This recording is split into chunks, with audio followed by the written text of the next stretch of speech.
Mbrëma dhe mirë se u gjetëm, zotja Golli. Mbrëma. Dhe mirë se u gjetëm pasi sonte jemi të ftuarit e shkrimtarit Detyra Golli në shtëpinë e tij. Zoti Detyra, shpresoni të kemi drita deri në fund për ta mbaruar rrëfimin ton këtë pazar të premte? Këto 10 ditë zakonisht janë prerë, po sot më duket një shenjë mirë që nuk po priten. Të shpresojmë, do ta vazhdojmë edhe pa drita.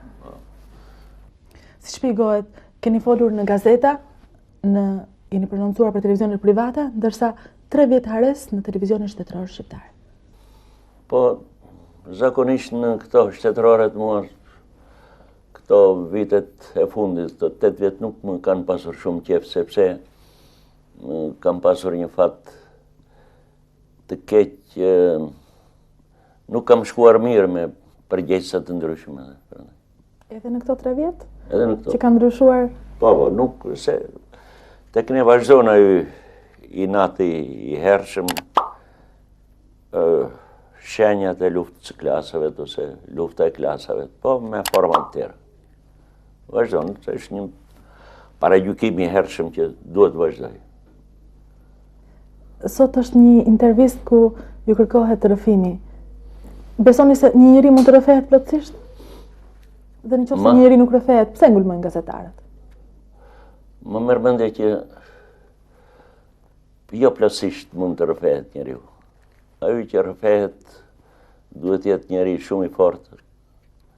Duhet besoj në vetveten. Të jetë i ndërgjegjshëm për aftësitë e tij të mëdha, për kulturën e tij të madhe, në mënyrë që të mos ketë frikë as nga e sotshmja, as nga e kaluara dhe as nga e nesërme. Vetëm ai mund të rrëfehet. Sepse ai që s'rrëfehet ka frikë edhe nga opinioni. Po ai rrëfimi jo para opinionit, por para vetvetes. A rrëfehet një njeri plotësisht para vetvetes ndonjëherë? Zakonisht rrëfehet njeriu para vetvetes, kur s'ka njerëz, mundësisht jetë edhe natë. Se nata është koha e filosofimit njeriut, edhe mund të bëj një monolog me vetvete njeriu natën. Por edhe në mëngjes mund të rrëfehet. Ne kemi provuar shpesh kur abuzon njeriu, kur flet gjëra të pakontrolluara vetë, ose kur kalon ndonjë natë të dehur. E në mëngjes thot, ogo marrë bere, pse e turprove veten, pse ke pira aqë. Kjo është në fakt një rrëfim i vetvetes. Por kjo bëhet me vetveten, nuk bëhet në sy të tjerëve. Edhe kur zgjohesh natën që ndonjëherë rënkon, ndonjëherë fletë, po me ndërgjegje fletë. Edhe atëherën të mos fletë edhe me ndonë të mos më dëgjuan të tjerët. Është shumë e vështirë të rrëfehesh. Kjo mënyra si rrëfeheni ju, si flisni ju, si silleni ju, si dashuroni ju, çfarë vendi ka origjina? Edhe si shkruani ju? Shtëpia si origjina? Origjina. Origjina e... Fëmijëria, shtëpia ku keni lindur. Çfarë lloj pozicioni vendi? Në përgjithësi unë vi nga një familje e vjetër, fshatare, nga njerëz që nuk kanë qenë varfanjakë, nuk kanë qenë të varfër, kanë qenë njerëz me një gjendje, njerëz të shëtitur në për botë, megjithëse fshatarë. Erë në kurbet, erë gjyshit e së gjyshit ishin tjetër në perandorin turke edhe këto. Kështu që ishin të sektit Bektashi. Bektashin të rinin për teqera, në teqe ku vendonin, pinin raki, flisin për poezinë, lexonin vjersha, në infrashin, në zimberatin, betegjin të hershëm, Hasan Zyko Kamberin, bile dhe Omar Kajamin. Dhe ishin si teqetë në përgjithësi si klube, ku edhe udhëtarët, kur kalonin, vinin, flinin atje. Babaj i teqesi mbante me muhabet, pinin raki, ku vendonin, i hanin të gjitha llojrat e mishrave, nuk kishin qiber si këta muslimant e tjerë, që derin që nuk e hanin edhe këto muslimant. Vetëm lepëri nuk e hanin. Lepëri nuk e hanin sepse, si pas legendës, ajo që vrau Abasalinu kthyen lepër. Dhe po ta hanin lepërin, hanin atë armikun e Abasaliut. Kështu që gjyshit e stërgjyshit e mi nuk hanin lepërin. Ju e hani? Unë nuk besoj në asë një. Unë e respektoj fenë, por nuk e besoj atë që e respekton që e do, nuk do thot që ta besosh. Ti, fjala vjene, ke qef fëmijin, e do fëmijin, por fëmijin nuk mund të besh, s'ka si të besh. Ne kështu në pëlqen edhe letërsia, fjala vjen në pëlqen Homeri, në pëlqen në Infrashi, në pëlqen Lezgushi, por që të pëlqej nuk do thot që të besh se ju, sepse nuk mund të shkruash do të si në Infrashi, as si Lezgushi nuk mund të shkruash, as si Homeri, se të qeshën të tjerë. Do më thënë, po të pëlqej, nuk do thot të ta duhet të besh se ju, apo ta besosh. Në këtë kuptim. Mua më pëlqejnë feja si filosofi kështu, më pëlqejnë ti dëgjoj historirat e saj. Veçarisht më pëlqen legenda apo mithi më i bukur që është se si një engjëll u kthye kundër Zotit, djalli, engjëll ka qenë. Dhe u përzu nga ndej. Kjo është legenda më e bukur e gjitha. Si engjëlli kthehet kundër Zotit. Këto të pëlqejnë, por s'do thot ti besosh. Ti besosh. Nuk besoni te feja apo te Zoti? Ka një Të gjithas besoj as te feja as te Zoti. Ku beson fort? Unë besoj në filosofinë, në ndërgjegjjen e njeriut. Unë besoj te intelekti, te jeta, sepse unë jam intelektual edhe. Si intelektual unë vend dyshim gjitha. Fetari nuk është intelektual, sepse nuk vend dyshim ekzistencën e Zotit. Kurse intelektuali është ai që vep pikpetje për ekzistencën e njëjë. Ndonjëherë kush janë më të dobishëm? Fetarët apo intelektualet? Ata që vënë në dyshim gjithçka, përfshi ekzistencën personale, apo ata që pak dyshojnë edhe veprojnë më shpejt? Shikoj, i mençmi dyshon, i njerëzishmi shqetësohet. Edhe trimi s'ka frikë. Po, unë mendoj që përpara njerëzimin e kanë shpërnë intelektualit, jo feja. Feja është një filosofi, që ajo ndihmon në njeriu të filosofoj, të mendoj për ekzistencën e një bote tjetër. Afrohet poeti me fetarin, se fetari beson në një botë tjetër, kurse poeti beson në një botë tjetër, po të poezisë. Vetëm se ndryshojnë në këtë anë që fetarët besojnë dhe falen kolektivisht, kurse poeti individualisht. Këtu është ndryshim. Kur silni ndërmend adoleshencën, ju vjen në kujtesë Gjirokastra, qyteti ku mbarua shkollën e mesme? Kujtoj, po, në mënyrë të copëzuar, unë kujtoj fëmijërinë, jetën që kam bërë në fshat, me njerëzit, me natyrën, veçarisht aleancën me natyrën. Njeriu është gjëja më e bukur e njeriu të ketë aleancë me natyrën. Në fëmijëri njeriu ka aleancë me natyrën. Po ta vini re fëmijët e kanë shumë qef në natyrën, janë në aleancë, kanë qef lulet, të lexojnë për këto, të tregojnë pralla. Fëmijëria është e bën edhe ajo që mban mend nga fëmijëria i bëhet e shkrimtar i mirë. Po fëmijërinë dhe rininë e hershme në tri pjesë, në atë të fshatit, në atë të pjesën e Gjirokastrës dhe të universitetit. Këto 3 janë momentet kryesore edhe të mia të tjera. A kanë qenë vitet më të bukura tuaja ato që keni kaluar në Bashkimin Sovjetik? Një pjesë të bukurojt kanë qenë ato pasi aty unë rash në kontakt për herën parë me kulturën e madhe. Në këta anë filloi imagjinata ime të jetë më e ndezur, të ndëroj më tepër, të mendoj për të ardhmen, të kem si të thuash të them për vete çfarë do bëhem, ku do shkoj. Të bëj disa pyetje edhe për të ardhmen time. Të kem besim dhe dyshime që a mund të bëhem apo s'mund të bëhem. Prandaj atje fitova një sistem të studiuarit, se universiteti nuk t'jep të gjithat, t'jep sistemin se si do të përgatitesh nga ana kulturore, por jo se ai të përgatit kur del nga universiteti thuaj që dole jam më i mençmi.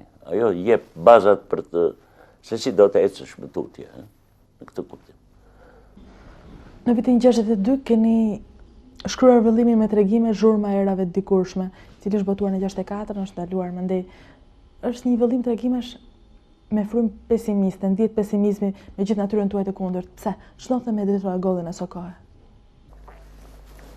Ato vitet të fillimit të 60-s, vitet deri në mes 60-s, doli një bres 3-4 poetë, po edhe të tjerë që ishin, edhe shkrimtarë që deshin të bënin një transformim të letërsisë.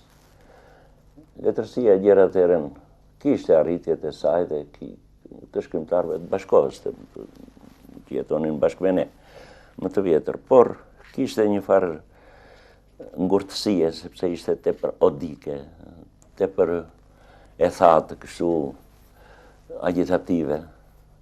Këta 3-4 shkrimtarë që ishin atë kohë, filluan të mendojnë si të transformohet të bëhet më bashkohore poezia dhe në përgjithësi proza, se si të afrohej me atë prozë dhe atë poezi që shkruhej në botë, të ndikte me një fjalë frymën e kohës të kësaj, të jepej në letërsi dhe ashtu u bë. Në këtë kuadër të kërkimit të këtyre poetëve të gjitha u shkruan edhe këto lloj librash, edhe ky librim Zhurma e erave të dikurshme. Kjo botën nuk e shikonin bardhëzi, ky i mirë dhe ky i keq, por njerinë e merrin më kompleks, edhe i mirë brenda vetvetes edhe i keq. Nuk ka pas diçka më personale në kohën kur shkruat të libër, ka qenë periudha kur patët një ndarje të detyruar nga familja juaj, ish gruaja juaj dhe djali. Po, është edhe ajo, influencojnë tek shkrimtari edhe anët e tjera, anët e jetës personale. Ato më nuk jepen në mënyrën aq naturaliste si që mund të ndodhe në jetë, por tërthorazi është ajo frymë, edhe atje në atë libër, mbase jo drejt për drejt, po jepe edhe jo. Bashortja juaj Sadia Goldi kujton se kur ka ardhur në shtëpi, ka gjetur një valixhe me kujtime. Ku ndodhet tani ajo valixhe? Po, janë disa të vjetruara kështu, fletor ka shënimet, kujtimet të ndryshme. Kjo valixhe është me fotografira, kujtim si edhe në kuptimin e kësaj arke, kësaj valixhe, si të gjithë njerëzit i kanë këto, bile edhe ata që nuk kanë një shkollë të madhe, edhe gjyshet tona, plejtë, kishin një baull këtë të tillë ku kishin ato reliket e hershme të tyre. Jo do një letër të hershme të tyre, do një fotografi, do një dhuratë që kishë bërë njëri, edhe kështu, edhe këto valixhet tona kështu. Tani me atë valixhe nuk e hapni fare, apo ka dhe momente kur i ktheheni? Tash unë zakonisht nuk e hap.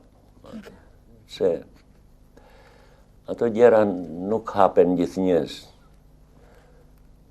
ata që thonë që unë e hap gjithnjë ata gënjejnë.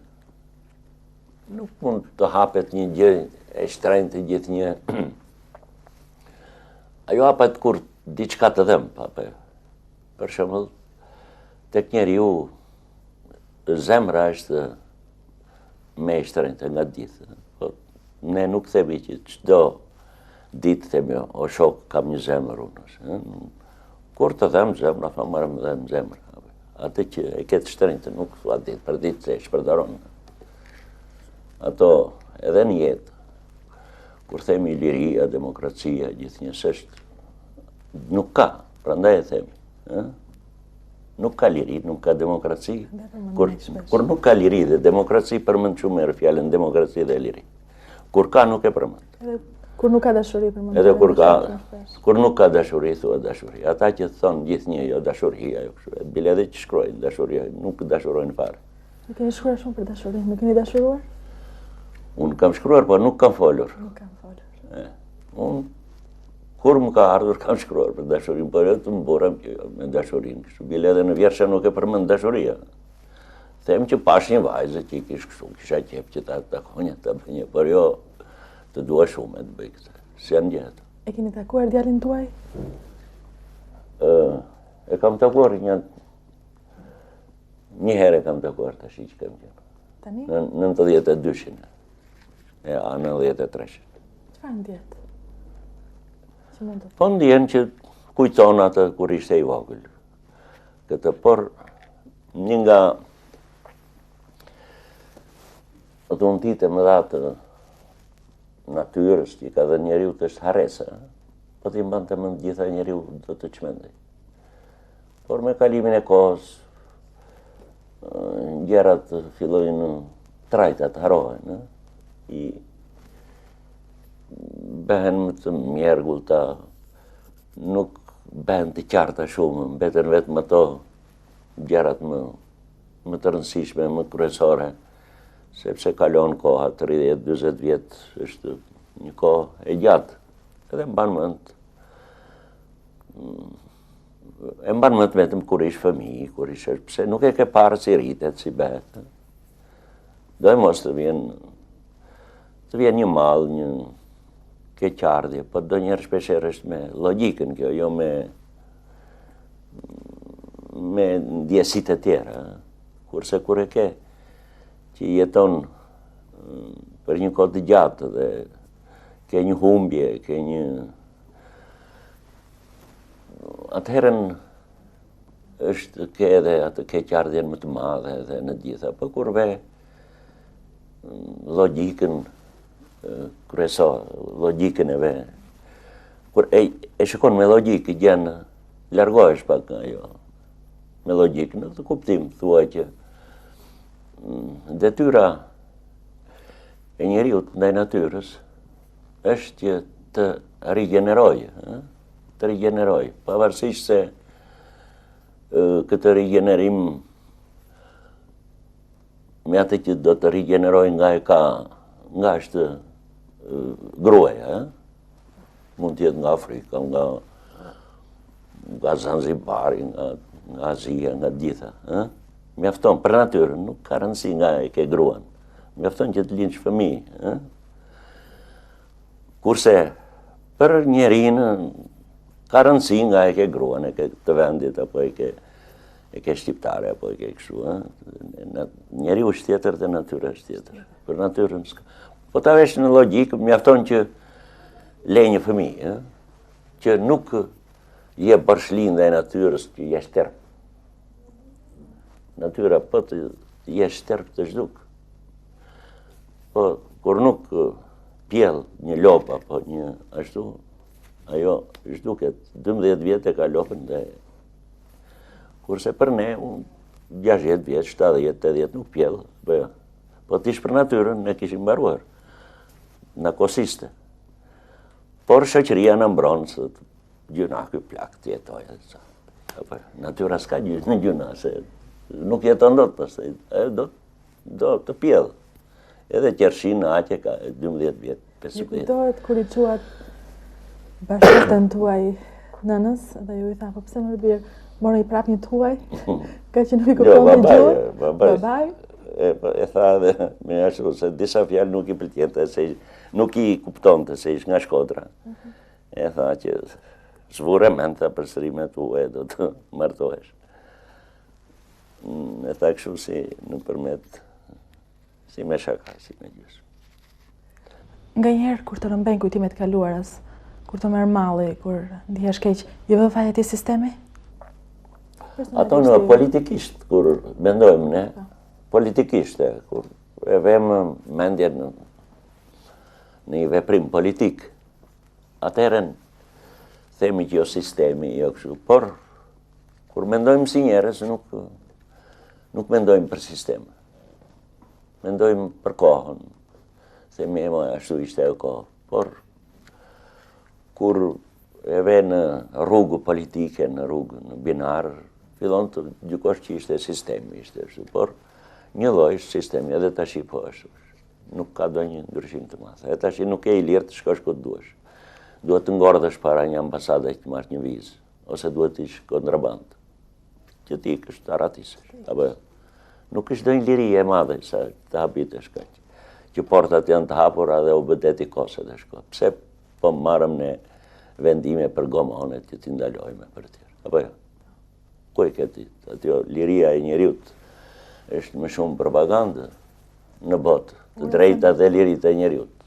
Ja tash shkon do të në Gjermani, ke vizë, jo. Atërë në siqin.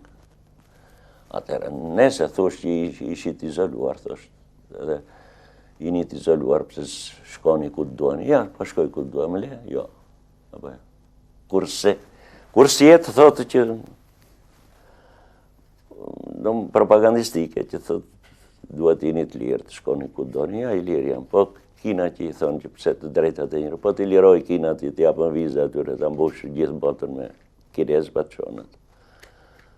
Kështu që liria është relative, kufizuar. Ndërsa duke se kishte më pak liri gjatë realizmit socialist, tani ka shumë liri edhe për shkrimtarin, për qytetarin. Po, patjetër. Si shpjegohet që veprat e shkrimtarit nuk kanë ardhur duke qenë më të mira? Ose ndoshta njeriu pavarësisht nga liria shkruan mirë? Apo mos ndoshta ka nevojë për të kufizuar për të shkruar më mirë? Ja, po s'ka të bëja. S'ka të fare, varet nga koha, nga... Ju për shembull, keni bërë veprat tuaja më të mira perlat e si thuaj realizmit socialist apo sa pranoni këtë? Ma merr mendje që në atë kohë janë bërë veprat të mira, tash s'janë bërë. Në atë kohë. Sepse letërsia është një dhëmbje, është një lind në kushtet të tjera, lind kur kundërshtimet janë në kulm, kur kontradiktat e jetës të njeriut, atëherë lindën. Ka momente të caktuara kur lindën njerëz, kur lindën poet. Nuk mund lindën gjithë një ato, janë pjellë e rallë, nuk mund të lindë gjithë një në infrashër, apo një Migjen, apo një Ismail Kaderi, apo një tjetër. Çdo vit me ndrimin e sistemit, nuk ka të bëj fare me ndrimin e sistemit e letërsia. Në kohën e carizmit ishte Tolstoj, apo në kohën e mesjetës, gati në mesjet ishte Dantja, nuk varet nga jo, nga regjimet. Se të jesh në demokracie do të bëhen shkrimtar të mëdhenj. Ajo janë naivitetet. Letërsia janë pjellë epokash, pjellë kështu.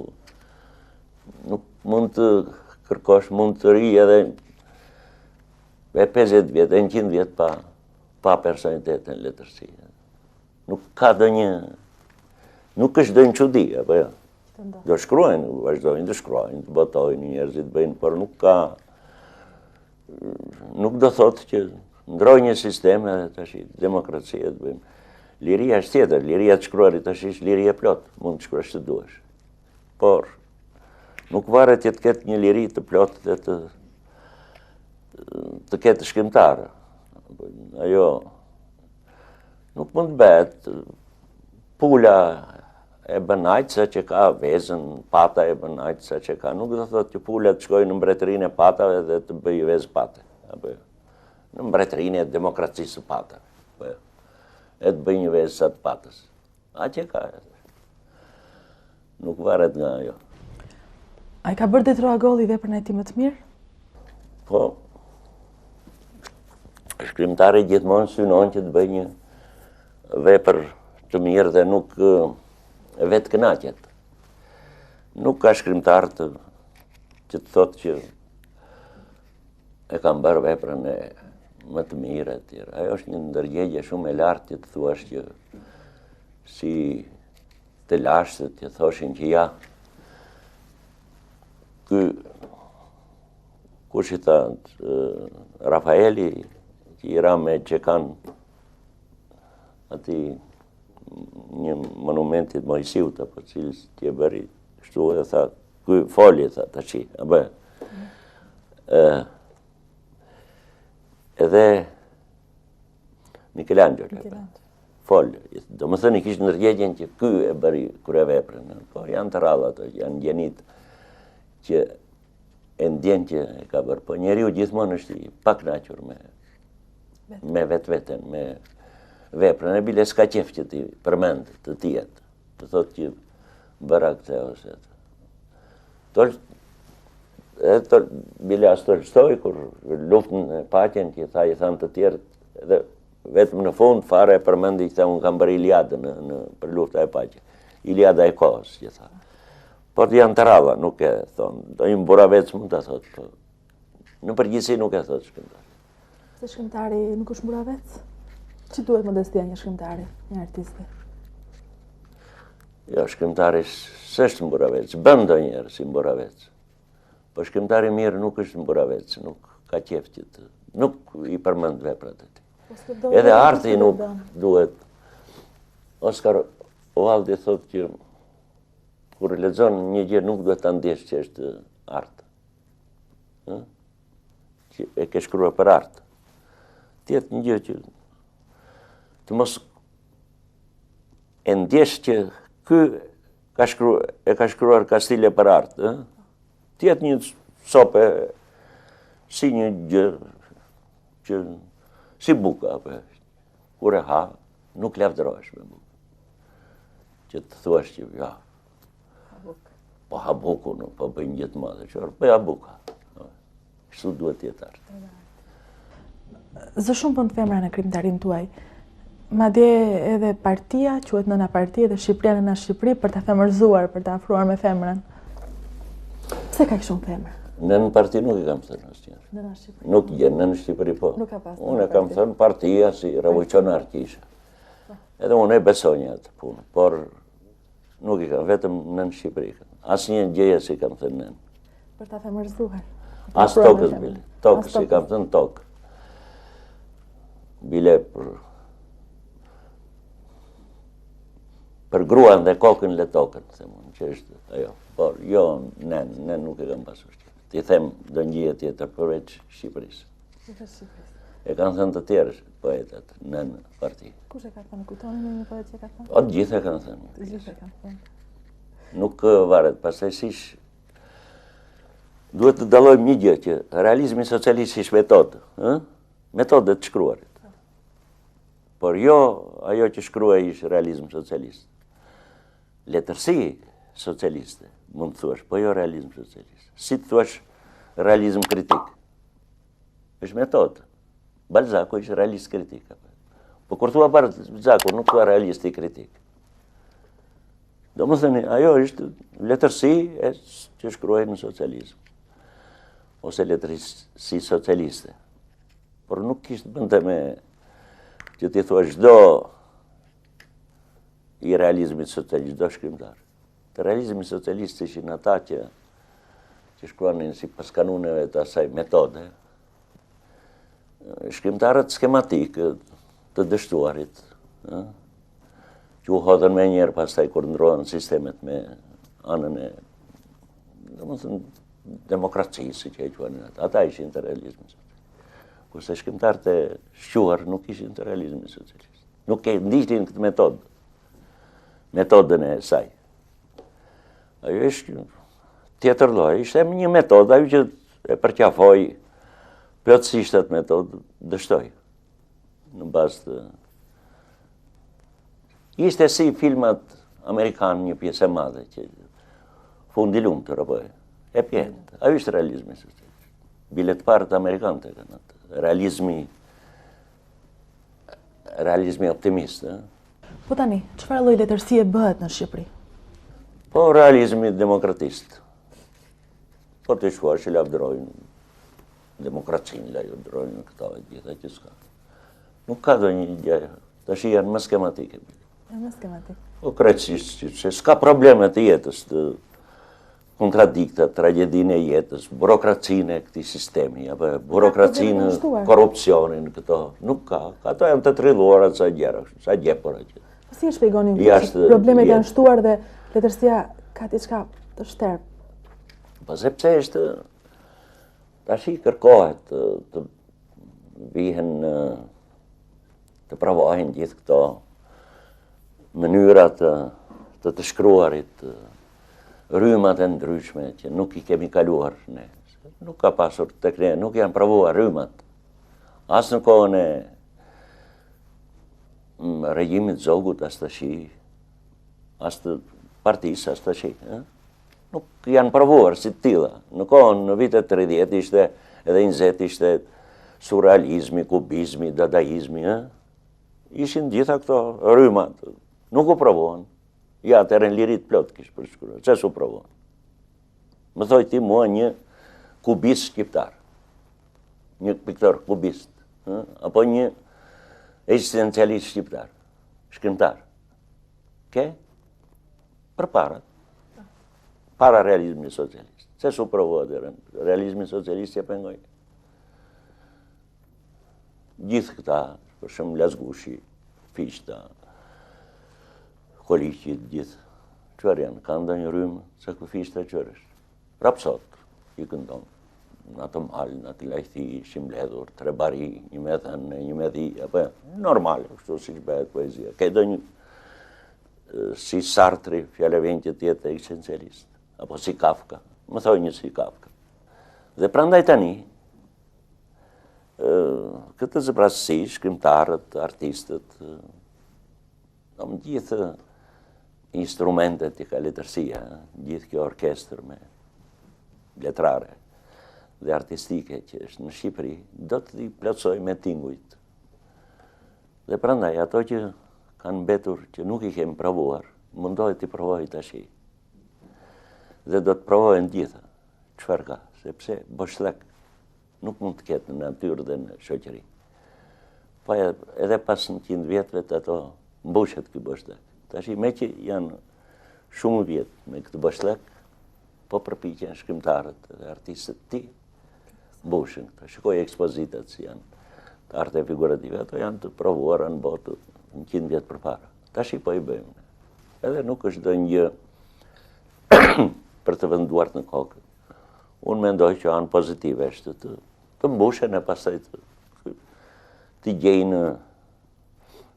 gjendet ajo shtrati i këtij lumi, tamam i plot. Le të formohet, rrjedhën për rrejnë të ndryshëm, nuk ka shtrat, pastaj do të ketë një shtrat, do lindë letërsia dhe arti vërtet i kësaj epoke. Dhe ky, si ta themi, është një autobus që ecën, njerëzit janë në kemp, duke ecur zën vend.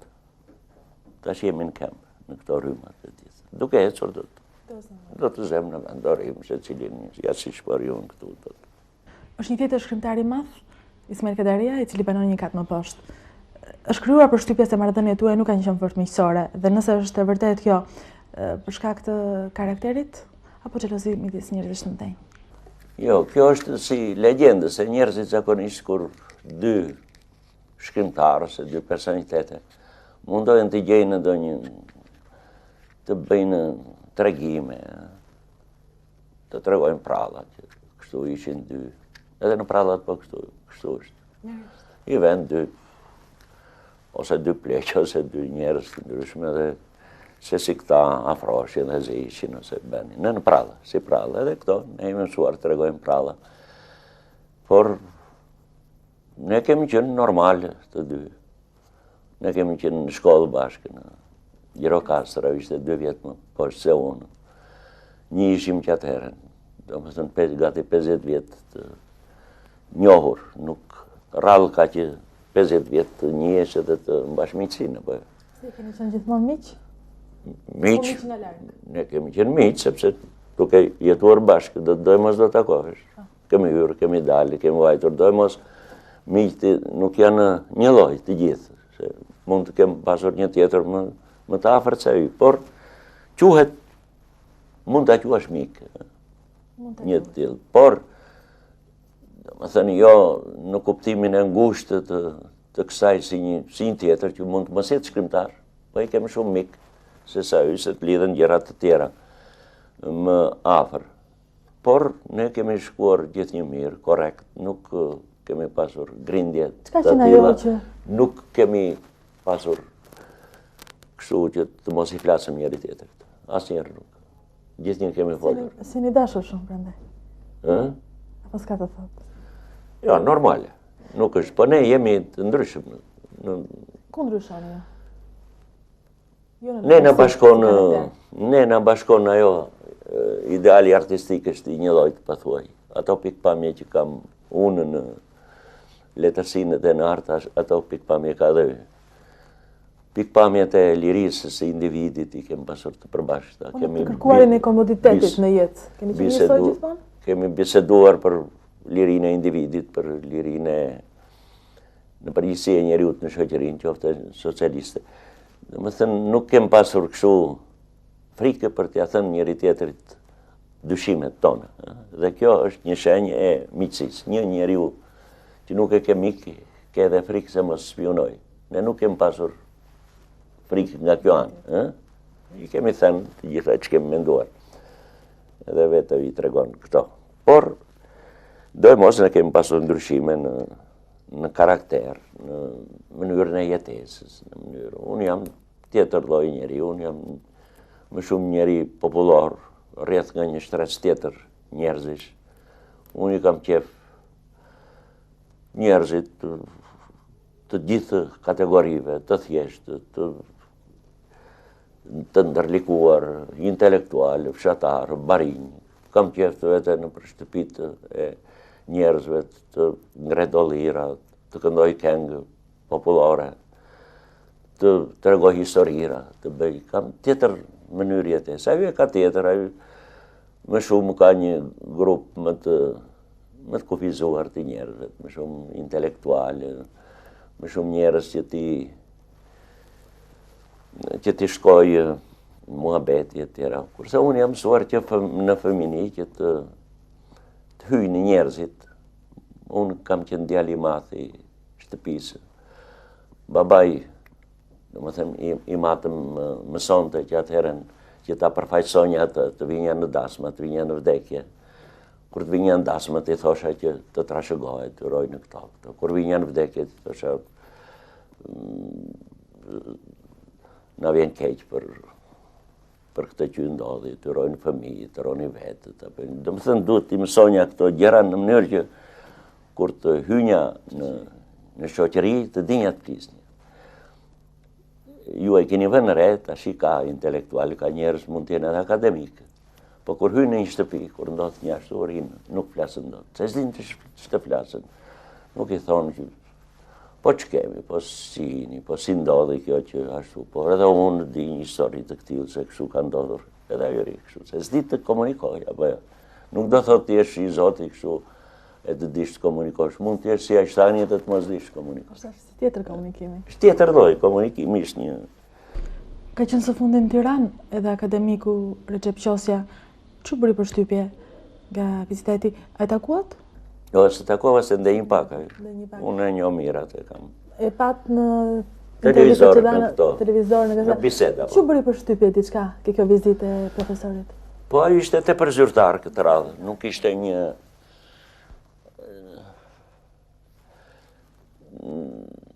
shikotesh njeri lirë në sjelljet, në këto, e thash edhe pak më përpara,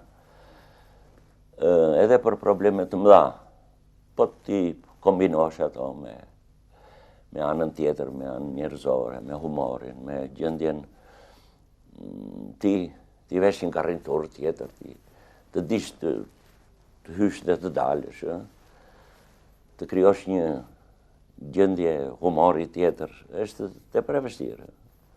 Nuk është aq kollaj. Nuk varet nga zotësitë e njeriut.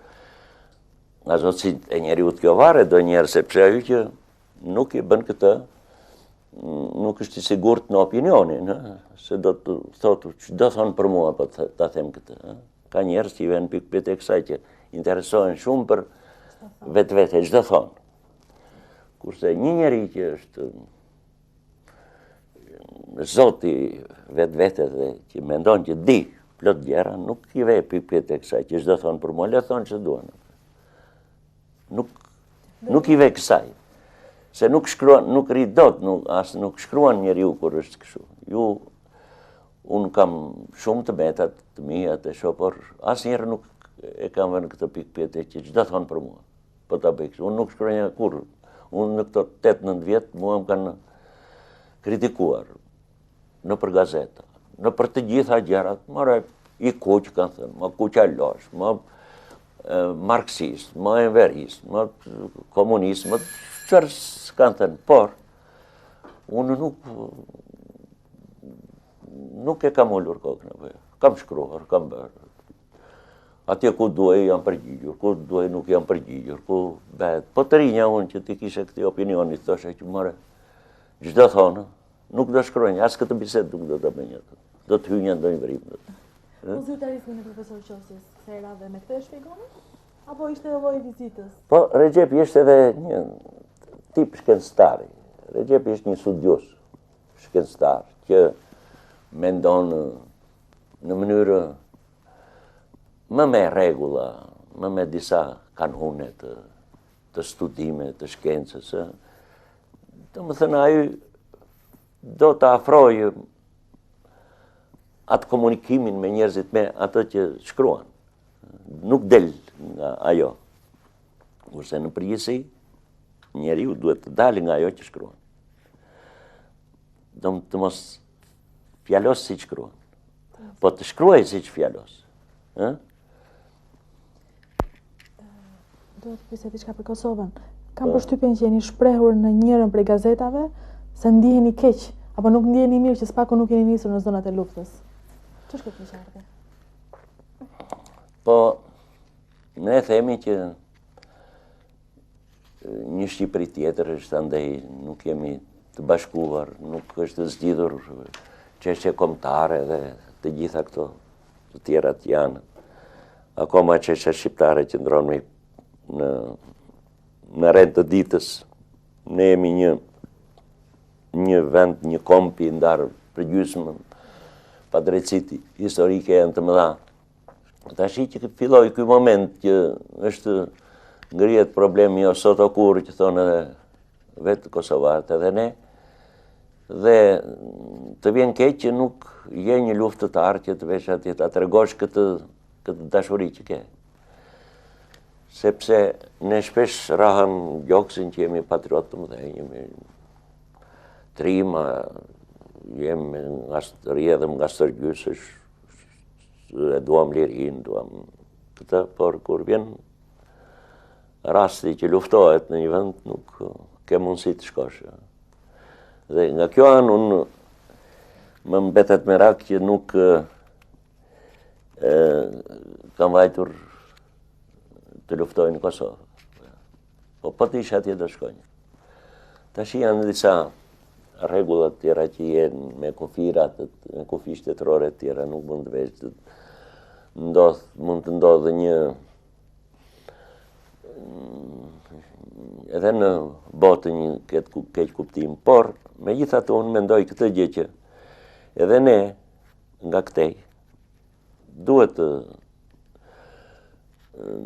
në luftët duhet vinin njerëz. Jo ne si qytetar apo unë, por fjala vjen gazetar, shqiptar që të vinin atje në front, të shikonin si ne kemi qenë në Spanjë, në luftën e Spanjë, Petro Marko e këta gazetar ishin, apo të tjerë.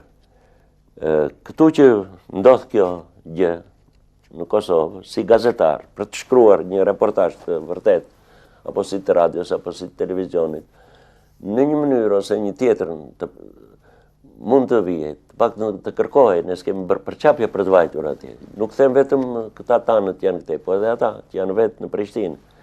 Vetë shkrimtarët e Prishtinës, poetët, gazetarë mund të kenë vajtur. Nga kjo anë, them unë që nuk mund të më ka mbetur merak kjo, që si shkrimtar Hemingway vajti në Spanjë, Eremburgu, Malraux, në luftën e Spanjës, ka qenë shkrimtar i djuar francez dhe ka qenë ministri i kulturës. Do më thënë këta, nga një kombësi dhe nga një vend tjetër e vajtë në Spanjë. Ti nga vendi yt nuk e vajtur. Me këtë kuptim e them unë atë. Ndjeni se në shumë biseda shqiptarët kur flitet për luftë thonë po luftë diku larg. Nëse sapo dëgjojnë që serbët kërcënojnë se do sulmojnë bazë të UÇK-s edhe në veri të Shqipërisë për shembull, atë ndjen një trembje, mund të kaloj lufta edhe këtej. Tashi trembjes nuk besoj të kenë shqiptarët, sepse ne me Kalashnikov në dorë jemi dhe nuk në luftë është jemi i sigurt se tashi. Se tashi shkon rrugës të bjejnë plumë prapaveshit kotë së kotë. Kurse atje ke përpara armikun edhe lufton. Bile unë nga këto kam frikë, nga lufta s'kam frikë fare. Do më gjatë kësaj kohe që veçarisht këto 2-3 vjetët e fundit, ne jemi kalitur nga kjo dhe s'kemi frikë fare nga lufta. Unë se kam djuar do një që o do në sulmojnë. Nuk kam djuar gjerë tashi. Tashi më mërë mëndje që as 13 fare, as nga Serb, as nga shqiptar. Se gjithë një bambum, çfarë do 13. Në fakt duhet trembave? Ju i ndruani një mundësi e devijimit të luftës në Shqipëri? Jo, s'besoj të Jo në ketë. Maqedoni? Nuk besoj të ketë këtu. Se këta janë shtete që nuk mund të prishet ekuilibri, nuk mund të filloj një shtet me një tjetrin. Nuk ndodh, vetëm në Afrikë mund të ndodh kjo gjë ose në një vend të humbur të Azisë, por në Evropë është tepër e vështirë të ndodhë një gjë e tillë. Se gjithë shtetet janë të lidhur me njëri tjetrin, me ju e shikoni këtu kemi përfaqësitë e NATO-s, të ushtrive të tjera, si do të vijë. Ç'është NATO, por ju nuk ju ngjan do pak me atë gogolin që prindrit trembin fëmijët, NATO dhe asnjëherë në një ndërhyrje ushtarake NATO-s, të paktën në vendet ku nuk i intereson. Kjo është një problem i tepër i komplikuar dhe unë nuk dua ta ngas këtë problem të NATO-s. NATO është një mekanizëm që thonë ata për të mbajtur paqen e për të bërë atë. Këture gjërave s'para i besoj unë, po ajo është një tjetër problem, po NATO-a siç themi ne që lot një rol për të mbrojtur disa interesat, qofte të një vendi që kërkon, qofte të tjerat, por edhe ajo ka një farë, ka interesat të sajat. Për shembull, po të kishte shumë interesa në Kosovë do të ndërhynte me njëherë, po të kishte naftë fjalevi në Kosovë, me njëherë atje e kishte.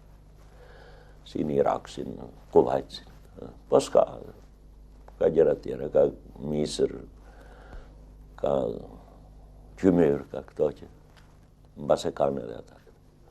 A ju duket se takimi Majko Berisha ka qenë një takim indikuar nga rreziku i një lufte që i vjen rrotull shqiptarëve? Nuk e besoni fare? As besoj, këto janë Bravo. marrje me mend. Ky ishte një takim i rastit që u takuan dy, jo i rastit, po i pa programuar që të kish një plan caktuar që do bëjmë këtë. A ju pa që nuk vi, nuk shkohet kështu. Edhe në një mëngjes u ngrit fjala vjen një Berisha, tha që të takoj atje në Rogner. Ja ka që ishte. Që çudirë të më tha, çfarë ka? Po të ishte e tillë. Do kish një program, do kish një do të merrni vesh se çfarë u tha, apo jo? Se ju nuk e dini çfarë është? Jo, as e di fare. Nuk kanë dhënë shpjegime kryeministri në mbledhjen e partisë? Ska se s'është bërë do një mbledhje, domethënë se nuk është një. Po mirë, ai se dha, po se dha Sali Berisha në partinë e tij, çfarë u tha? Po nuk është gjë. Po diçka është thënë që të mos bëjmë këtë, të bëjmë atë, si do hyjmë në parlament, a mos hyjmë, si do të bëjmë me Kosovë, ja këto gjëra të këtij, ja siç po la fosemi ne. Mos i quhen njerëzit ai të mençëm saq merren me mend, se çdo njeri që një politikan që bën një kështu ju kujtoni se ai bën një plan strategjik, u sheh këtej për t'i dalë këtej, këta janë të rrjedhimet gazetave. Qëfar ata u takuan, thënë ajtë atje. Ja kështu është punë. Ju duket se Majko me shumë elegancë nxori jashtë loje Fatosnanon pas këtij takimi. Besoj që ta nuk shtrohet problemi që Majko e nxori jashtë loje ose njeri me tjetrin. Ai njeriu vetë del jashtë loje vetë. Nuk ka se shti... Nuk të nxjerrin, çfarë do të nxjerrë tash veçanërisht në mendimin e lirë, në demokraci, në këto. Unë nuk them që tash nuk ka konkurrencë të tilla, se edhe tash njerëzit luftojnë për të minjanuar njërin apo tjetrin. Kjo luftë është e vazhdueshme, nuk është vetëm që në kohrat e mëparshme të socializmit që kishte mënyra të tilla për të spostuar njërin apo tjetrin. Edhe tash ato ekzistojnë, po në forma të tjera. Por këtu është një tjetër problem. Këtu është koha e një brezi tjetër, e një brezi të ri, një brezi pa komplekset, pa paragjykimet e së kaluarës, pa atë fajësinë, edhe ky brez që ka bërë një luftë politike jo të shkurtër, 8 vjeçare. Ky është rritur, shkalitur në këtë lloj lufte politike të pluralizmit dhe tani ai del në arenë, siç dolli Majko, e nxori vetë koha si të tillë. Dhe doj mos një drejtues tjetër i partisë, siç ishte Fatosnano, ai e dha kontributin e tij dhe pastaj pati disa dështime, siç e shihni ju kur ishte kryetari vetë i qeverisë, edhe si kryetar partie, ai jo me ndërgjegje i kishte ato dobësi, ato të meta, po mbase ishin edhe kushtet të tilla, nuk mundi që të realizojë ato program, ato ëndra, ato dëshira që kishte ai vetë, që kishte partia e tij. Dhe prandaj, si i tillë, ai vetiu e minjanoi veten, jo se minjanuan të tjerë. Ju vjen ndërmend dita kur Fatosnano u zgjodh në krye të Partisë Socialiste, çfarë ka ndodhur aty? Pas kongresit të 10 u zgjodh komiteti drejtues dhe do të zgjidhej kryetari i partisë. Ne atje kemi ndenjur mbi një orë për t'ia mbushur mendjen atij njeriu që do bëhej kryetari i partisë. Nuk pranonte? Nuk pranonte. Në fillim nuk pranoi ai gati një orë apo më shumë duke diskutuar që duhet ta marrësh drejtimin e partisë. Ai nuk donte, u bënë disa propozime të tjera, më në fund e pranoi që të bëhet. Domethënë, nuk është një njeri që erdhi e formoi këtë parti dhe dolli në krye të kësaj partie. Ata njerëz që kanë formuar partira, që kanë bërë një luftë, janë njerëz të tjerë. Nuk janë njerëz me një biografi tjetër. Këta sot, për shembull, rridhe një komitet e zgjedh njerin që t'i përfaqësoj. Nuk është një kohë e prisave, kohë prisash, kohë liderësh me një biografi, fjala vjen si ishte, të them, Churchilli, apo De Gaulle, apo Stalini, apo Lenini, apo Enver Hoxha. Këta ishin tjetër lloj njerëzish që i krijuan vetë ato, pavarë të mira të këtij, po këto ishin figura. Kurse tani mblidhet një grup njerëzish që thotë do bësh ti kryetari i partisë. Domethënë nuk në këtë kuptim. Nuk autoritetin përkatës. Jo, autoritetin e fiton ai vetë, pastaj se kështu janë. Ndryshe me Partinë Demokratike, Sali Berisha u në krye të asaj lëvizje demokratike që filloi me rrëzimin e socializmit. Ai dolli që në orët e para me këtë pavarësisht mund të mos ishte ai kryesori në fillim fare, por sidoqoftë ai me bëri me përpjekje me luftën e tij dhe dolli në krye të partisë. Këtu ndryshon pak te Partia Socialiste, se Partia Socialiste ndroi emrin si Parti e Punës, që ishte Parti e Punës, u bë Parti Socialiste. Ata udhëheqësit e asaj partie dolli jashtë lojës, antarët e byros, nuk kishte njeri që nga ata të shkëputej dhe të merrte në krye të dilte në parti. Domethënë, këtu ishte një parti, vërtet ndroi emri, po ishte një parti e re, se nuk kishte nga ata udhëheqës që ishin më përpara. Njeri, po të ishin ata të zotërit të tillë, që të ishin me pikpamje liberale, me gjitha ato, mund të merrin ata si vazhdimësi i asaj pune të udhëheqësve. Por ne atëherë zgjodhëm të tjerë që nuk kishin të bënin me atë kastë ose me atë klan njerëzish. Dhe atje nuk u bë asnjë lloj konkurrence, se këtu në shtypin tonë dalën ndonjëherë gjepura të tilla sa habitesh edhe vetë. Thotë, ku kam lexuar në gazeta dhe veçanërisht në revistën Klan, thotë që drejtori Agolli, thotë me Fatos Nanon, bën një garë që kush do zgjidhej kryetari i partisë. Le që mua as më vinte në mend që të bësh. Unë pastaj vinja nga një grup tjetër njerëzish që kam qenë antar i Komitetit Qendror i partisë, kryetari i lidhjes, unë nuk isha e marrë të kërkoja të bashkë kryetari i partisë. Unë nuk e duronja dot atë post edhe sikur të isha të ishte socializëm, se s'kam aderuar për të atilla gjëra. Kështu që nuk u bë ndonjë garë e tillë, nuk kish kandidat tjetër Fatosi, ishte vetë. Ju lutëm ne bëju kryetar. Jo nuk dua, po aman o bëju, edhe u bë. Ja kështu ishte punë. Nuk u bë garë udhëheqësish, e kupton. Ky njeri që nuk ishte kandidat tjetër, e pranoni ju që solli emancipimin e partisë me frymën e tij liberale si person, si qytetar? Nuk emancipoi Fatosi në Partinë Socialiste? Ajo lojti një rol, po s'ka si do ta, ajo një vit ka dalë nga burgu. Partia ka qenë patë, nga do ta liberalizonte. Më thënë partia u liberalizua jashtë atij. Ajo ishte një si simboli i partisë që ishte në burg, po nuk drejtonte dot ajo nga burgu, apo. Tashi nuk drejton dot tashi që je këtu, apo. Jo të drejtosh nga bença. Ajo jepte do një udhëzim se si të bëhej, po e drejton të tjerë partinë atëherë. Kjo ishte emancipimi i partisë. Ishte që me kongresin e 10 të saj edhe me kongreset e tjera, vetë partia zjente nga kundërshimet brenda, nga alternativet, nga gjykimet, nuk druheshin njerëzit për të kritikuar njëri tjetrin. Edhe vetë Fatosi kritikoi megjithëse ishte në burg apo të tjerët, kështu që ajo e gjeti kë frymë kur dolli nga burgu dhe e vazhdoi, ja kjo është. Nuk është ndonjë çudi kjo. Ai karakteri liberal i Fatos Nanos e ndihmon një qytetar i shërben një shkrimtari, po një udhëheqës i shtetit, një lider i partie, e dëmton apo është i dobishëm? Liberalizmi, emancipimi, qytetaria?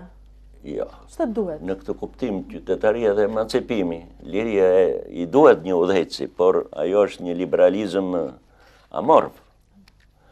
Liberalizmi amorf, pa forma. Ajo e dëmton, nuk e bën. Liberalizmi si një shkrimtar modern, fjala vjen nuk shkon për një udhëheqës.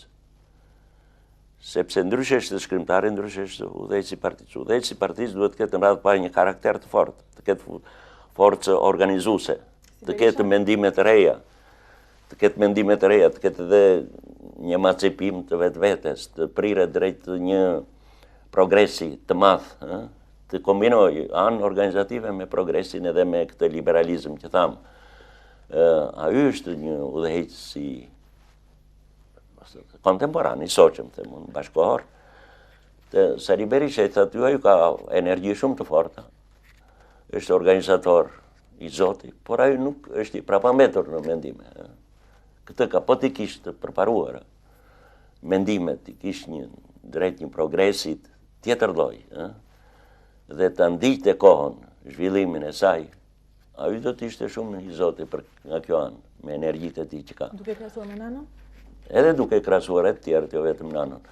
Por ajo deri në një periudhë kishte ato mendime dhe nuk i evoloi, nuk i la nuk eci me kohën. Prandaj dhe dështoi. Po Fatos Nanon ka dështuar? Si udhëheqës shteti dhe si kryetar partie? Po, si udhëheqës shteti, ajo 2 herë kryeministër ka qenë, nuk e përballoi dot këtë barë të rëndë, të 2 herët u dha dorëheqjen. Si kryetari i partisë ende është në krye të partisë, por si i tilla i duhet të dalë nga ajo dëshpërimi, nga apatia që ka, nga të më duhet një energji të tjera drejtuese për një udhëheqës partie të ketë. Dështoj unë nuk mund ta them edhe nuk e di mirë këtë punë, por në opinionin e përgjithshëm të partisë të lej ka një pikë pyetje kjo anë që thatë ju, edhe vetë ju që e bëni këtë pyetje, kini një dyshim të tillë që ka dështuar apo s'ka dështuar. Po të këtillë pyetje bëjnë gjithë, prandaj ishte reale pyetja jote. Pse Fatos Nano nuk del nga shtëpia sipas jush? Pse është ngujuar themi megjithëse takon njerëz pret këtë dëshiron? Pse nuk del nga shtëpia? Fatos Nano nuk del nga shtëpia, mendoj unë që sepse një njerë edhe janë edhe konditat e tij mbas edhe shëndetësore. Por ka dhe një farë arsye tjetër, ai ka qenë njeri tragjik, që është vërteta ka vojtur shumë, burgu, këto opinioni, të kundërshtarët e tij kanë bërë një luftë shumë të pandershme. Ju e kishit para atëherën kur ishte në burg, gjithë muret ishin të mbushura plot me shkronja, Fatos Nano hajdut, Fatos Nano të e shoqe, domethënë me gra, me fëmijë merrin në gojë. Kjo është një presion i madh psikologjik për atë ka qenë. Por ai megjithatë duhet të ishte një njeri më aktiv nga kjo anë, veçanërisht në disa kyçe të zhvillimeve tona. Ai është mënjanuar nga ato kyçe kur ka pasur. Dhe kjo ka qenë një nga dobësitë e tij. Për shumë në kohën e Grushit Shtetit, pak më përpara, kur u bën para zgjedhjeve kur ishte në burg të 26 majit të 96-së, dhe më bëri një nga tres tjetër të partisë. Në kyçet, ai nuk ka qenë shumë i zgjuar, në kyçet e zhvillimit të shoqërisë. Edhe në këto kyçe tashi, në këtë kohë që ka një me ndrimin e qeverive me këta, ndenjë në shtëpi në këtë periudhë kur duhej të ishte në krye të partisë për të dhënë alternativa të tjera, për të ndihmuar këtë qeveri të re, se këta janë djemë të rinj, djemë me vullnet të mirë dhe patriote gjithë, por partia këta vetë Fatos Nano me atë eksperiencë që ka pasur, që duhet që t'i ndihmonte këta. Ky u mënjanua nga kjo anë, nga kjo detyrë, nga kjo përgjegjësi qytetare. Tashi mundet këtë edhe do një arsye tjetër që të lirë iniciativën e këtyre djemve dhe ta provojë të bëj një garë me Sali Berishën edhe nga kjo anë, një garë largimi, a do të largohej Saliu për këtë gjë që edhe ai t'i linte iniciativën e lirë të rinjve të tij, kurse Saliu qëndroi nuk kryet atyre dhe nuk i le ata iniciativën e ka merr vetë ai. Bën mirë që nuk i le? Po, ai kështu është gatuar, nuk lejon ai që bile nuk lejon të marrë iniciativë asnjë parti tjetër. Në qoftë unë jam i bindur, në qoftë se do t'i thoshte Pandeli Majko që hajtë të takohemi në Rogner, siç tha ai, dhe po atë bisedët, ato mendimet kishte, siç kërkoi Saliu, ai nuk do desh. Do thoshte jo, se duhet jem unë iniciatori. Domun nuk të lej iniciativa të tjera Saliu. E ka këtë, çdo ti bësh. Në 14 shtator, shteti nuk ra përfundimisht sepse nuk e mori Berisha?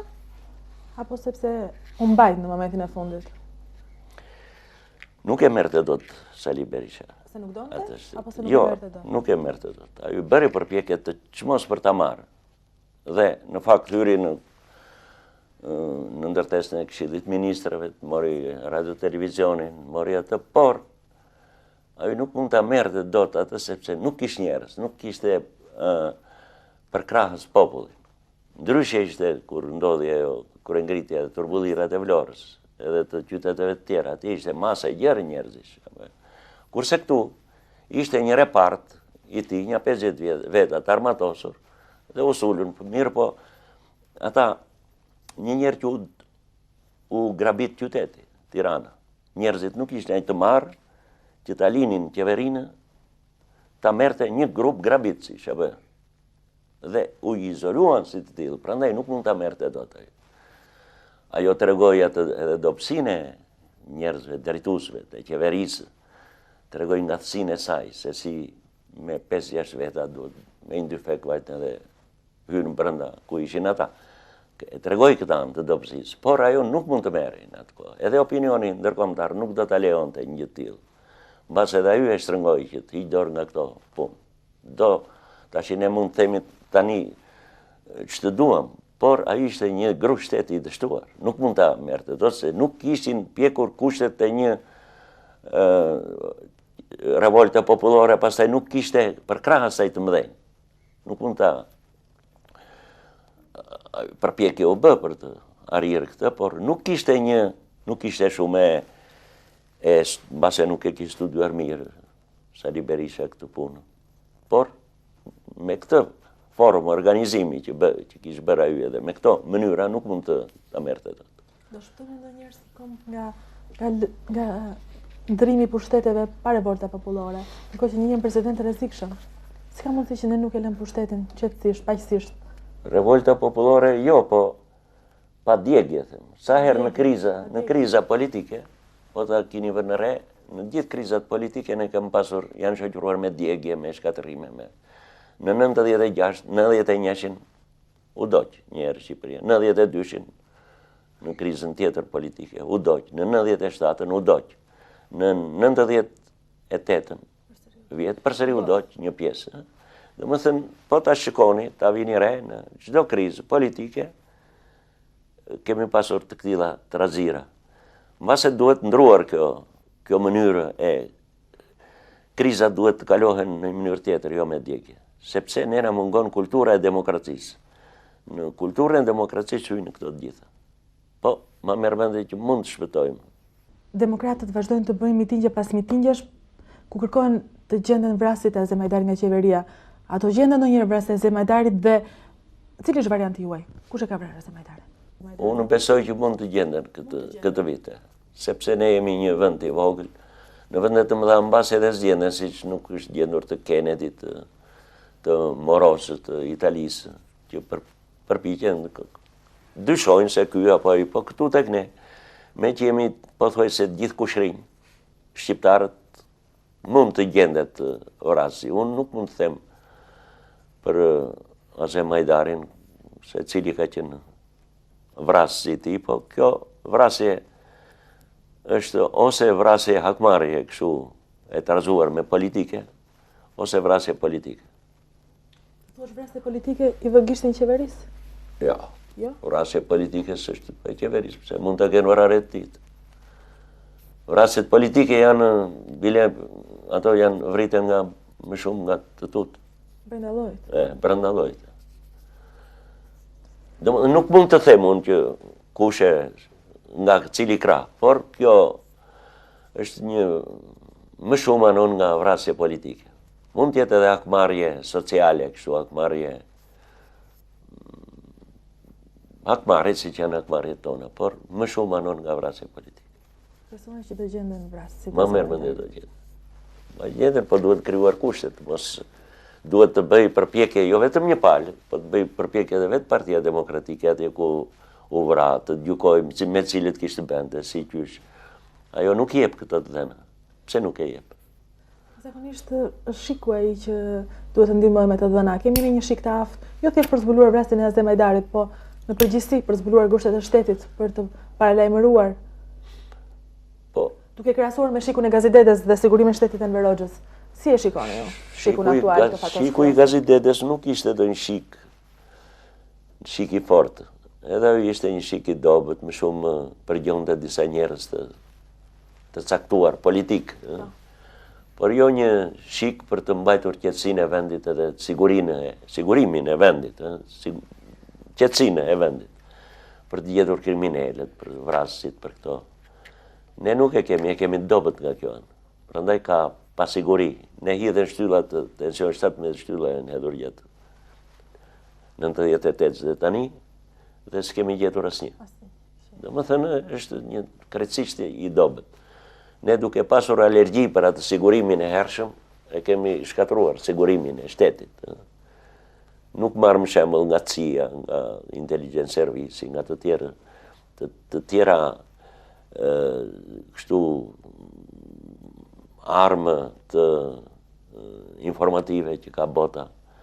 Por ne themi që me që ishë atëre një sigurim i tillë të për i fort që ta bëjmë, thëtë, ne s'kemi nevojë për një të tillë, nuk kemi të atillë armiqe, gjitha këtë gjepura, edhe kele në vendin që të mos jesh i sigurt, që të vrasën në mes të rrugës, se nuk i zbulon dot vrasësit. Kështu që duhet të organizohet tjetër lloj shërbimi informativ i vendit tonë, në mënyrë që të ketë në harmoni me policinë, me rendin, me gjitha, duhet të shkojnë tjetë si një orkestër, të ketë një harmoni, jo një rigozhës të tjetëri po të gojtë, të bëjnë një luftë të harmonizuar, një luftë të përbashkët për të vendosur qetësinë në vend. Çfarë shtypje u bën kur dëgjoni në televizion apo në radio që në aksin rrugor Gjirokastër Kakavi ndodhi grabitja e 200, 201, 202, që në Lazarat nuk futet dot asnjë polic, në Tropoj gjithashtu është ndëruar gati një shtet më vete, apo që ke Bar Amerika vrasin dikë. Edhe pse e gjejnë vrasin të nesërme. Çfarë ndjeni?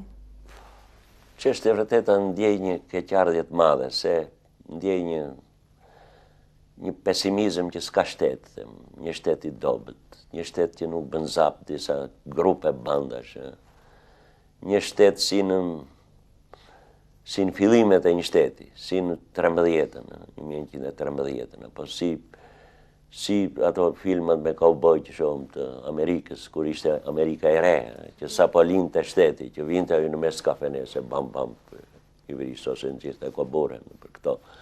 Do më thënë, ajo gjendje dhe të ke një trishtim të madh, si kështë në këtë kohë, kur po mbaron ky shekull, edhe të ketë të jetë një shtet kaq i dobët, kaq i jo për mbrojtjen e qytetarëve, për t'i lesh qytetarët në duart e në fatin në duart e disa bandave, të mos jesh i lirë. Ne vërtet jemi të lirë në këtë kuptimin, lirinë e fjalës në gazeta, lirinë e shtypit, mund të flasëm ç'të dua me gjithë. Kjo është një liri intelektuale. Po liria tjetër e njeriut është gjysma e lirisë, na mungon. Nuk je i lirë të shkosh në dajtit, kur vjen pranvera, ty është në pyll. Se i lirë se të vret njeri. Ta shim edhe më koka mua në këto orë, se jam i lirë të dalën për qytet. Se të del një atje me një thikë, të la përmbys. Do më thënë, unë nuk jam i lirë. Ja këtë derën që shini, e kam thënë e njerë tjetër, është e blinduar. Pse është e blinduar? Se s'ke liri. Po të ishe i lirë, nuk do ta kishe të blinduar. Kështu që për lirinë, ne që themi shumë që kemi liri, çfarë liri ke? Liri kur nuk ke aleancë me natyrën. Liria është edhe aleanca me natyrën. Liri, ne jemi të izoluar nga natyra, nuk vete do të se më vrasa. Se ajo fshihet prapa një pemë edhe të vret. Ose vajzat, gratë, vajzat, del do të vetët, të dalën të rëmbejnë, të marrën të shkojnë, të shpijnë në Itali. Më thë nuk ka liri. Vjen dhe pak nostalgji ndoshta nuk është termi i gjetur, për ato 50 vjet kur Enver Hoxha diti ti mbante këta shqiptar, të mos përdunonin, të mos prishnin krye dhe ndërtonin kioska, të mos i vinin zjarë institucioneve.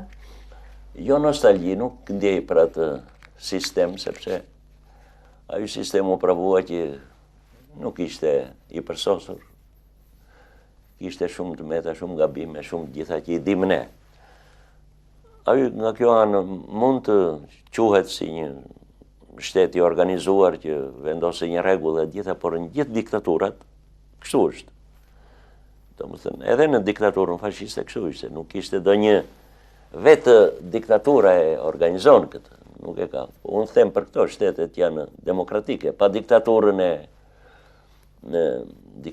organizuar duhet të bëhen. Për ato nuk kam ndonjë nostalgji. Në demokraci nuk duhet e lëm ne diktaturën ta marr rruga. Në demokraci është diktatura e rrugës. Duhet ta heqim këtë diktaturë të rrugës, që të bëhem shtet i civilizuar, me Zvicrën, Gjermaninë, Francën, edhe në Itali, në disa krahina. Njeriu është nuk ka frikë që të shëtit, që të bëj. Veçanërisht në këto vendet janë tepër të organizuara, si Zvicra, që ka një farë diktaturë të ligjit të fortë. Për këto ke nostalgji. Unë kur shikoj do një film ose kur jam jashtë shtetit, më hip një trishtim nga kjo anë, them ja sa mire kanë këta. Njeriu në një lolisht, deri hyn në një librari. Këtu ato tregues që tregojnë civilizimin këtu nuk i ke. Për shumë librarit, që të është një librarit tamam që të shoqë edhe ti të libra, të marrë një të shpetosh këtu. Edhe librat janë të burgosur, në kioskat të Vocka, me një dritarkë kështu ose të hapur, si gjendot një grumbull atje, kërkon një libër të filanit, gjërsa ta gjeje. Nuk, a qytetrimi duket në disa gjëra të caktuara, duket në aeroport, në rrugë e librarit. Këto si në dritat. Ja, tash ne po bisedojmë, ti ke frikë, hajtë ta mbarojnë shpejt se mos në shuhë ndërët. Të thënë, këto janë dobësitë e kësaj. Edhe 8 vjetë kemi ne nuk është pak. Në 7 vjetë Hitleri bëri Gjermaninë, 7 vjetë. E bëri që e pregatiti për luftë, një makinerit të tërë. Do më thënë, gjeniu i së keqes, e bëri e transformojnë, 7 vjetë. Nuk janë pak, 7 vjetë. 8, për të organizuar një të këtilë. Mere në 7 vjetë nga 25, që në 25 në shiruam ne, po thoi, 25, edhe 7, 52, deri në 52 ishin për gjithë ato. Tharja e Knet Smalikit, hidrocentrali i Ulzës, që ishte në mbarim e sipër, që po bëhej, këtë ujësjelësi Tiranës, Hekurudha, Durrës, Elbasan, Tiranë, Durrës, ke rruga Kukës Peshkopi, janë gjithë ato që tharja e knetave, ndërtimi urrave të djegura. Që mungon? Që mungon në këtyre 8 viteve? Që mungon shqiptarëve të çliruar nga prangat? Që mungon që të bëjnë? I mungon ai përkushtimi qytetar. E kanë pasur shqiptarët përkushtimin qytetar? Ndjenja e lartë qytetare. Në fillim e kanë pasur. Pas luftës, në një periudhë caktuar që deshin ta ringjallin Shqipërinë, ta bënin. Pastaj humbja u burokratizua. Ka më ideale? Kishte, tashi i kish ideal. Tashi me këtë luftë politike që u bë me këto të gjitha ato shtërngimet që ka pasur në kohën e shtetit totalitar socialist, u zvjort njeriu nga ato parullat për patriotizmin, për këtë dhe kaloi në ekstremin tjetër, e humbja të vlerën patriotizmi. Por në pushtetarët tanë, në drejtuesit e shtetit duhet të jetë më e lartë ndjenja patriotike, për të bërë një Shqipëri tamam, jo me fjalë. Secili nuk duhet të mendoj vetëm për gjepjen e tij sa është. Për jesin që ka. Duhet të jetë si rilindësit të mendoj. Ata ishin patriotë të vërtet. Qeveria Majko është e përbërë nga njerëz të rinë mosh. Kjo do të thotë që janë dhe idealist? Shpresoni ju këta? Unë shpresoj të këta. Ata janë të përkushtuar për ta nxjerrë nga prapambetja Shqipërinë dhe nga ky kaos. Dhe ata këtë luftë e bëjnë me gjithë mend, nuk e bëjnë për sy e faqe. Pastaj ata duan ta afirmojnë vetveten. Edhe kjo i ndihmon për të treguar se ata kanë një sedër pozitive të saj. Ne të rinjemi, po do të bëjmë çmos që të kalojmë nuk. Është një garë e tillë. Dhe unë kam besim tek ata. Vetëm duhen ndihmuar. Duhen ndihmuar nga kush? Nga të gjithë neve, nga qytetarët, nga grupe, nga partirat, nga intelektualet, nga gjithë. Të mos jemi aq nihilistë ndaj tyre. Duhet t'i shikojmë me gjithë mendecin. Ja, në disa aksione që kanë filluar ata mirë, kujt ja priste mendje që mund të rregulloshin sa punë. Qoftë të thjeshta, këto të rrugëve, të kioskave, të kësajave. Këto janë gjëra të më shumë në dukje, në pamje, por si të qoftë tregojnë një zotësi. Së paku në këto 100 ditë qeverisje, a ka mundur Majko të riparojë ato mangësi që janë vënë gjatë qeverisjes së Nanos? Unë mendoj që aq sa janë këto ditë, sa janë mundësit në këto 100 ditë, ka ditur ti korrigjoj disa anë. Fjala vjen e dëndësoj shumë luftën kundër kriminalitetit. Fakti që vriten policë. Do thotë që ajo është një fatkeqësi e madhe dhe ata janë heronj që vriten. Por kjo do thotë se këta ndeshen. Kur nuk vriten, nuk ndeshen. Kështu që ajo ka bërë një përpjekje shumë të madhe nga kjo anë dhe ishte vënë seriozisht punës për të vendosur një rend. Disa pika nxehta që kanë qenë nga kjo anë e kriminalitetit ajo i ka zbutur. Ana tjetër, një farë lirie, demokracie në kuptimin me opozitën, jo këtë dialogu i fundit me Sali Berishën, edhe disa anë të tjera të sjelljes së tij, të takimeve, pa ndonjë mendjemadhësi me opozitën, edhe këto i ka bërë në planin politik. Në planin tjetër ekonomik ishte përveshur punës për të rregulluar financat më shumë, për të patur njerëz në këto financat njerëz më të ndërgjegjshëm, për të nikoqirur apo ekonomisur lekun e shtetit, lekun e njeriut. Këto veçarisht në rrugët, ka bërë një përpjekje të madhe që të paktën të rregullohen rrugët, ato të shtrohen me gjitha ato gropa dhe ato gjëra që janë aty, i ka vënë një rëndësi kësaj që duket që e shohën njerëzit. Mbase këto janë të thjeshta, ja edhe këto që thamë ne për kioskat, pastrimin e këtyre sheshjeve që të duken ndërtesat shtetërore, të mos jenë brenda xhunglës së kioskave. Ai ishte përveshur kësaj pune. Mirë po kjo, dikush e quan si një gjë të thjeshtë, më ja kioskat atë i hoqja ato. Mirë po kjo duket në njerëzit, edhe njerëzit e thjeshtë bravo i qoftë këtij djali ja. E vuri me seriozitet, as njeri nuk guxonte ta bënte këtë se. Edhe kjo nuk ishte që lehtë që ti bësh kioskat ti heqësh. Ky ju përveç kësaj pune dhe e bëri për pastrimin e qytetit, ai mblodhi qeverinë për këtë gjë. I tha, o do të pastrohet qyteti, kryeqyteti ynë, ose do të na zerë zjebja. Por kjo, në plan të parë duket e thjeshtë nga kjo anë, por kjo ka rëndësi sepse vetë që ti mësojë kryetarët e bashkive që të punojnë për qytetet, sepse punë tjetër kryetari i bashkisë sot nuk ka, përveç punëve të kësaj të komunës, komunale, si quheshin dikur, apo si quhen tash punë të përgjithshme të rregullimit të qyteteve, se nuk ka si dikur kryetari i komitetit ekzekutiv që shikon të realizimin e planit, sa u realizua në fshat, sa në qytet, sa në s'ka të këtilla gjëra. Atëherë me çfarë merret? Unë nuk e di. Domethënë, i ka vënë në lëvizje këto ingranazhe të shtetit. Shteti nuk është këshilli i ministrave. Shteti është administrata, është provinca. Ai që ka provincën, që ka administratën, ai triumfon mbi shtetin. Prandaj ky djalë duhet ta intensifikojë luftën e tij në këtë anë. Në këtë anë, po për drita çfarë do bëj kryeministri shqiptar? Por ky është një problem i përgjithshëm që edhe këtu duhet ajo punë e intensifikuar, sepse nuk e di unë që shuhen dritat në Këshillin e Ministrave apo jo, por nuk mund të punoj dot as ai vetë pa drita.